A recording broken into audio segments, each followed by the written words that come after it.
Hi guys, welcome to my blog. ঘুম থেকে উঠে এখন ডেইলি ডিউটি হয়ে গেছে। মশারি গুছানো, কম্বল গুছিয়ে রাখা, এরপর আবার খাট ঝাড়ু দিয়ে ফ্লোর এগুলো ক্লিয়ার করা। এখন ডেইলি রুটিনই এটা আমার অভ্যাস হয়ে গেছে। এনজয়ও করতে করছি এই জিনিসগুলো এখন। এরপর আবার ডায়েরি নিয়ে কালকে ডায়েরিটা কমপ্লিট হয় নাই, তো আজকে একটু বাকি ছিল। তো আজকে লাস্ট টপিক একবার এন্ড। তো আজকে দুপুরে খাবার শুটকির ভর্তা ফ্রি, মাছ আছে। তো খাওয়া দাওয়া করলাম, পুরো খাবার খাইতেও পারিনি, অর্ধেক খাইছি, অর্ধেক রেখে দিছি। ওয়েস্ট না, অর্ধেক রাত্রে হয়তো হয়েও যাইতে পারে। নামাজ পড়লাম পরে, এখন আসলে চিন্তা করতেছি কি করা যায়।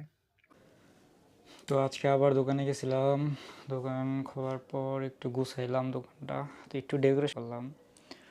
এখন ক্ষুধা লাগছে, আর দুপুরে অর্ধেক খাইছিলাম, আর অর্ধেক রাতের জন্য রেখে দিয়েছিলাম। আজকে আর রাত্রে অর্ডার দেওয়ার দরকার নেই।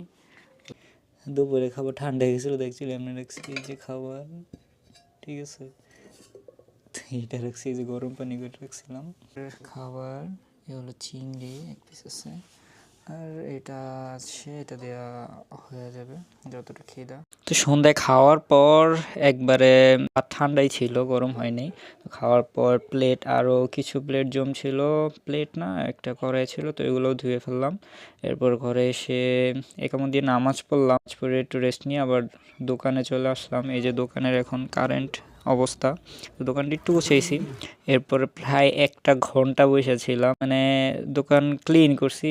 একটা প্লান্ট নিয়ে গেছি, এখন জোস লাগতেছে। ওই যে হাতের ডান দিকে দেখা যাইতেছে, কিন্তু নো কাস্টমার। 1 ঘন্টা বসেই ছিল। আবার ঘরে এসা সব কিছু গুছায়া অনেক দিন পর আজকে আবার এক্সারসাইজ করলাম। একটু গাছ নিয়ে গেছিলাম, তো শরীর, তো এটা চুলের জন্য করছি। চুল বড়, আলো জ্বালা থাকে, বাইকের পরে ভালোই লাগতেছে। তো অনেকদিন পর এক্সারসাইজ করলাম, চিন্তা করতেছিলাম কালকে থেকে শুরু করব, কিন্তু আজকে রাত্রেই একটু করলাম। একটু কাজ করছিলাম, একটা গাছ নিয়ে গেছিলাম, ইনডোর প্লান্ট। তো এটা খুবই ভারী, লেগে বডিটা অ্যাক্টিভ হয়েছিল, এই জন্য একটু এক্সারসাইজ করলাম। তো মশারি টাঙ্গানো শেষ, তো একটু পানি খেয়ে শুয়ে করবো। তো অবশ্যই কমেন্ট করে জানাবেন কেমন লাগছে ভিডিওটা। ভালো থাকবেন, দেখাবেন নেক্সট ব্লগ ইনশাল্লাহ।